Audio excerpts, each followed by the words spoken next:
Hey guys, what's up? It's Alexcia here, and today I have a random reaction video for you guys. Now this one is gonna be a long one because it is a semi-long video.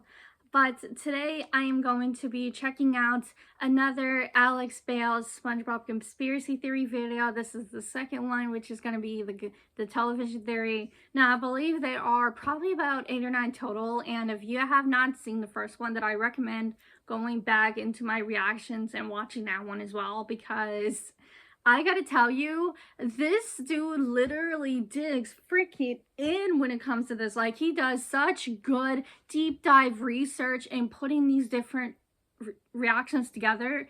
And I have watched people reenact to it all together and a long time ago, and they are literally blown away, and I know I'm gonna continue to be blown away. I'm gonna continue to slowly eventually get to each one, because I know that the one about Mrs. Puff, everyone, like people that I've watched it, literally rave about it. But if you guys want me to continue to react to these Bale SpongeBob conspiracies, please like on this video to let me know, or comment down below to let me know. But not only do that, but also liking and commenting on all of my videos will help. You'll also be able to find this full video on my Patreon as well, and I have full unedited reactions, including music reactions. I have a movie reaction on there too, so I would very, very, very much appreciate it if you show me some love and support on my Patreon account. I'm still fairly new at the time of me recording. I'm still trying to figure it out. But I'm trying to back away from certain things in regards to YouTube's and reactions, and giving some exclusive perks and stuff to my Patreon as well. And you can also support me by subscribing to my channel, as it would mean a lot to me. I love my growing community. I'm so happy that I have a growing community going on, and you subscribe to my channel means you like my random content, you like me, and it really, really means a lot to me.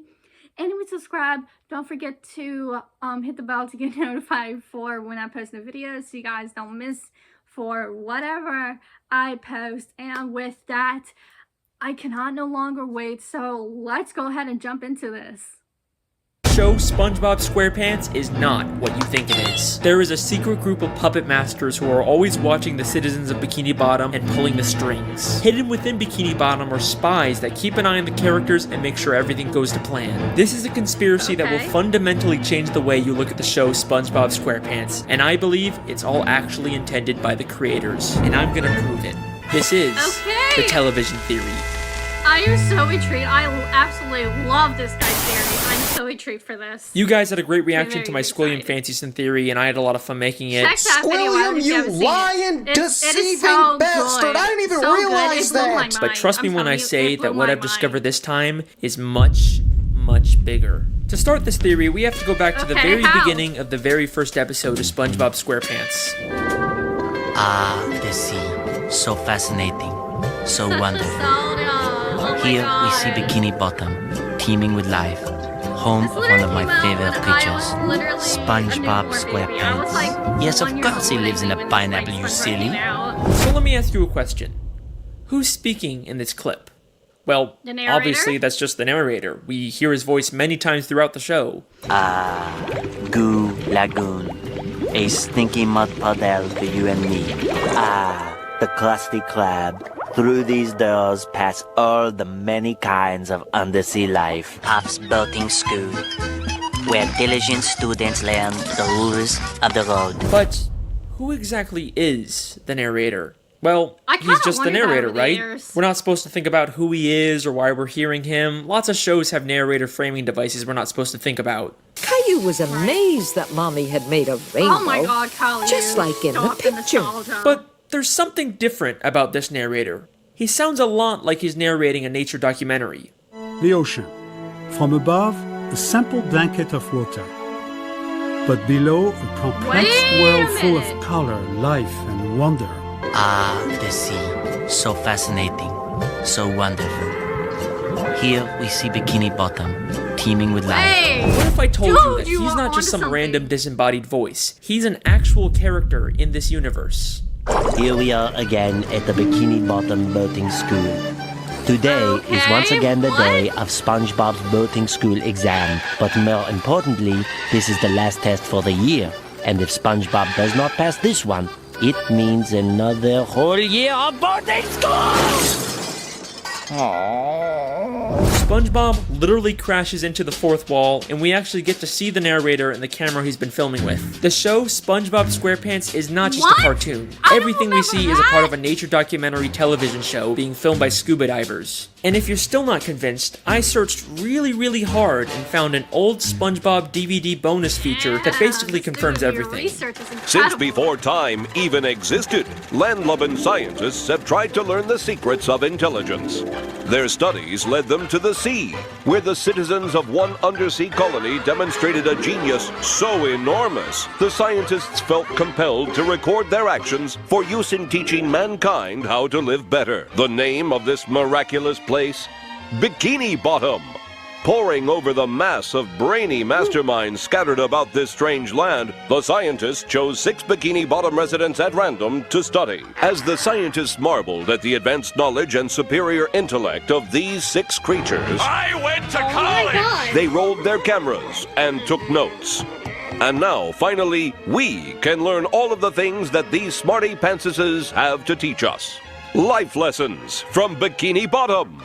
I don't know how it can get any more clear than that. Now, if you rewatch the show with this new information in mind, some things start to take on a whole new meaning. Throughout the series, there's this weird, unexplained running gag of a human hand interfering with the characters. It's even in the beginning of every episode in the intro for the show. Maybe the filmmakers are doing a bit more than just studying these characters. The hand seems to mostly interfere just to maintain the health and safety of the characters, like treating SpongeBob for the suds. Well, Mr. Squarepants, it seems you have the suds. Are you ready for your treatment? Oh, Hans! This episode. When you get ready for having the suds. Yes! It makes sense that the filmmakers wouldn't want to risk the safety of their main character. After all, there's no show without SpongeBob, but that's not the only reason why they interfere. Literally. Season 3, Episode 16, I Had an Accident, is infamous for having one of the most absurd, confusing endings in the entire show. It ends with a real gorilla suddenly coming out of a Patrick costume and attacking the characters. This always confused the heck out of me. I never understood the ending of this. This was always so bizarre to me. I never understood it, even as a child. I never understood this. Then as soon as SpongeBob begins to question the logic of the scene, this happens. What's a gorilla doing underwater in the first place? Exactly! Well, it's funny you should... I mean, see, George, they're onto us! Let's get out of here.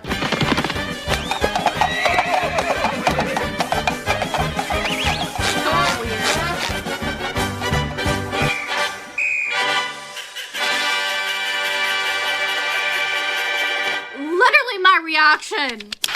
SpongeBob is a weird show, but this has always stuck out as being just a little too weird. But knowing what we know now, I think I can explain what's going on here. This isn't a real gorilla. Every other land animal we've seen underwater wears a helmet and is drawn in a cartoony style. The gorilla is shown in a live-action style, and the only time we ever see live-action characters is when they're human. So I believe both the gorilla and the horse he rides away on are humans wearing costumes. The filmmakers set this whole thing up just to make the episode more entertaining. It's starting to seem like this isn't strictly a nature documentary anymore. It's more of a reality TV show made for entertainment. Who knows what other absurd elements of the show are actually put there by the filmmakers to make the show more entertaining and profitable. Although, based on the people's reaction, it doesn't always seem to pay off. But how far will the filmmakers go to make the show more profitable? Saturday morning in Bikini Bottom. SpongeBob is watching his favorite Saturday morning show, The Adventures of Mermaid Man and Barnacle Boy, enjoying a bowl of Mermaid Man and Barnacle Boy bland cereal, and wearing the official Mermaid Man and Barnacle Boy Black Fist biters. If we think of this as a television show, this sounds an awful lot like a product placement. I mean, listen to how the narrator specifically says the full names of the products. The Adventures of Mermaid Man and Barnacle Boy, Mermaid Man and Barnacle Boy bland cereal, Mermaid Man and Barnacle Boy Black Fist biters. Why don't you let me fix you some of this new Mococo drink? All natural cocoa beans from the upper slopes of Mountain Nicaragua, no artificial sweeteners. What the hell are you talking about? Who are you talking to? Maybe the Mermaid Man and Barnacle Boy TV show is actually from the surface world. They are human after all. It makes sense that the filmmakers would choose to highlight these popular superhero characters. The more they show, the more they're gonna sell Mermaid Man and Barnacle Boy merchandise. Hang on a second, why are Mermaid Man and Barnacle Boy the same size as all the fish in Bikini Bottom, even though humans are always shown as massive compared to fish? Whatever, I'll come back to that one later. The show doesn't even just hide product placements. In the episode Model Sponge, they literally trick SpongeBob into making a commercial for a human product. I'm ready for my close-up, Mr. Director. Lose the pants! Pants! There's my star! What's happening? What's happening? In this scene, you'll be cleaning bathroom fixtures. Okay. So where's my cleaning utensil? He is the cleaning utensil! The cleaning utensil. Oh no, your bathroom is a disaster. Get it cleaned up fast with What even is this episode? I kind of really don't remember this anymore. Household chores are a snap with new Sponge. It cleans sinks. This is literally like a This is just like in real life how SpongeBob is such a popular character that he's used to sell tons and tons of products. So far I've shown you that the show SpongeBob Squarepants is actually a documentary television show, but the creators continually interfere to push their own agendas and make more money. But that brings us to an important question. Do the characters know they're in a television show? Let's go back to that clip where SpongeBob hits the cameraman. It means another whole year of boarding school! What happened? Oh, nothing, SpongeBob. You just struck another pedestrian. Mrs. Puff calls him a pedestrian, which sounds more like she thinks he's just some random Bikini Bottom citizen. The different types of marine life in SpongeBob are so diverse and weird looking that it's not too hard to believe that the characters just think these filmmakers are another weird type of fish. And back to the gorilla episode, the gorilla and the horse immediately get nervous and run away when SpongeBob questions what's going on. Exactly! It's funny you should... I mean, see, George, they're onto us! Okay, Let's get out of here. Almost like the creators don't want the characters to be aware their lives are being interfered with. Now, there isn't a ton of footage of the characters interacting with the filmmakers, but I dug really deep and found the smoking gun that answers all of our questions. This is an old commercial from 2004 made to promote the SpongeBob movie. SpongeBob, what kind of jellyfish is that? It's not a jellyfish, Patrick. It's a spaceship. Hey guys, it's Carlos from the Zone. I was wondering if you could answer a few questions. Questions? Run for your lives! No, Pat, don't you see? It wants to learn about our world, and it's chosen us. What? Yay! We've been chosen. A submarine comes down to SpongeBob and Patrick to ask questions to promote the new movie. SpongeBob and Patrick are clearly confused by this and think the submarine is some kind of alien. They also have no idea that they're the stars of a movie. Well, thanks guys. We'll see you in the movie! Bye! Movie? What's that? I know. So I think it's pretty clear at this point that the characters are unaware their lives are being filmed and interfered with. But there are some characters that have to have some level of awareness. For example, the Dr. Fish that told the human hand to treat SpongeBob, and the Director Fish that directed the commercial for the human world. What makes these characters so special? First off, the Director Fish isn't actually from Bikini Bottom. Before he directed this commercial, we saw him as a citizen of New Kelp City in the episode Whatever Happened to SpongeBob. Out of all the characters they could have used, they specifically chose a character from out of town. Almost like the filmmakers didn't want to use anyone in Bikini Bottom so they wouldn't risk everyone finding out about the television show. Then there's the Dr. Fish. We don't know where he originally came from, but he's an extremely suspicious character. Usually he's purple, but sometimes he's orange, sometimes he's purple with orange hands, sometimes he's a pirate, and he bears a striking resemblance to Dr. Manowar from the Jellyfish Convention. And now it only hurts when you touch it. Why did they change him so much? Why does he have so many different disguises and identities? What is he hiding?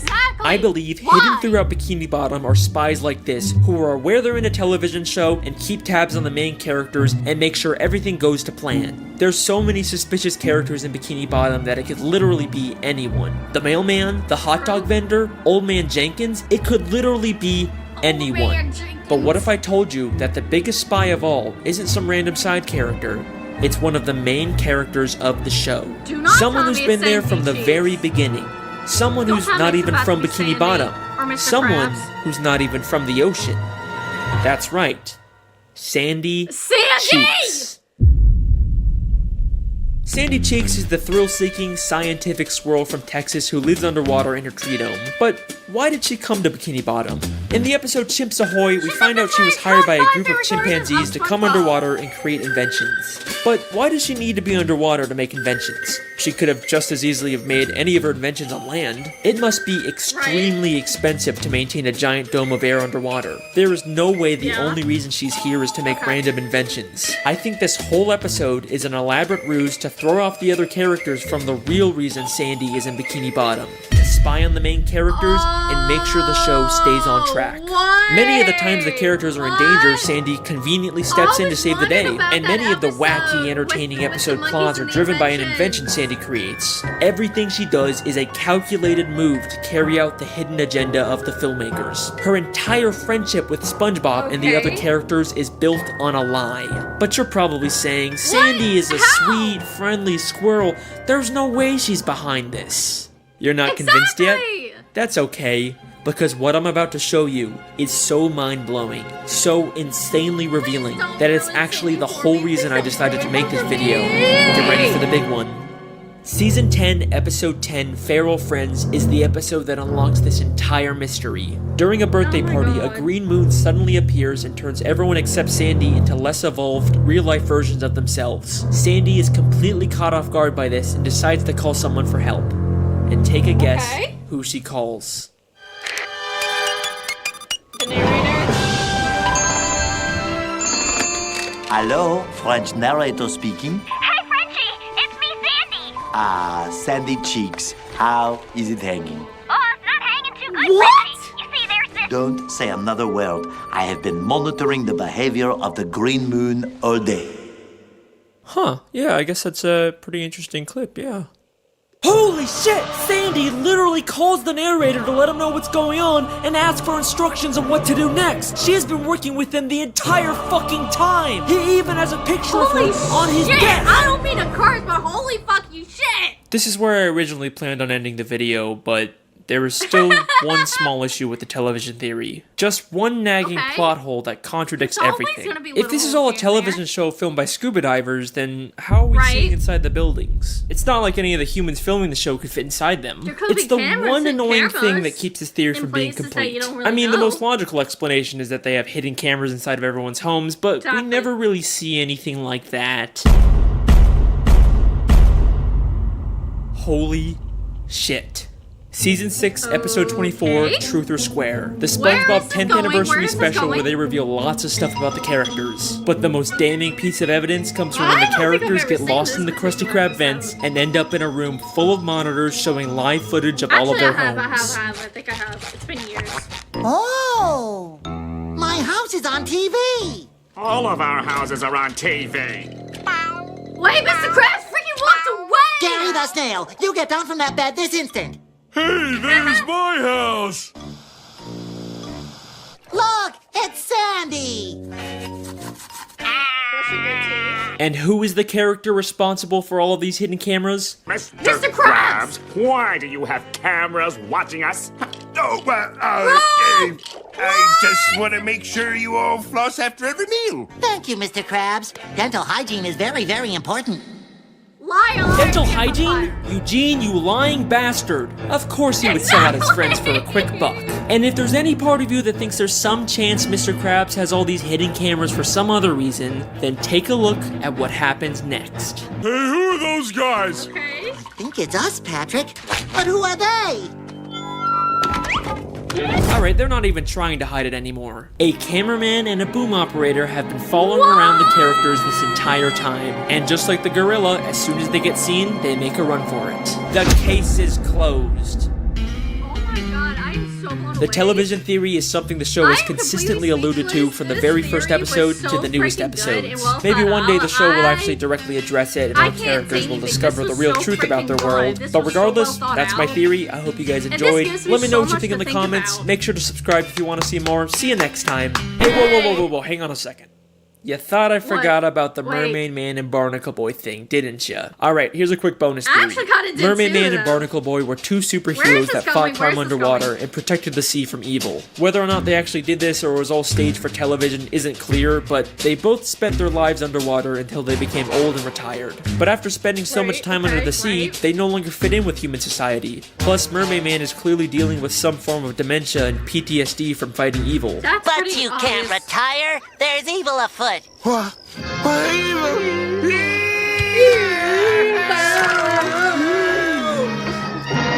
It's such a classic So, episode, they bro. decided to live the rest of their lives in Bikini Bottom. And in order to fit in better with their fellow sea creatures, they made the permanent decision to shrink themselves using Mermaid Man's shrinking belt. The case is closed. What? Again. This gives me so much to think about. I love this so much. Woo! Good job, Alexcia.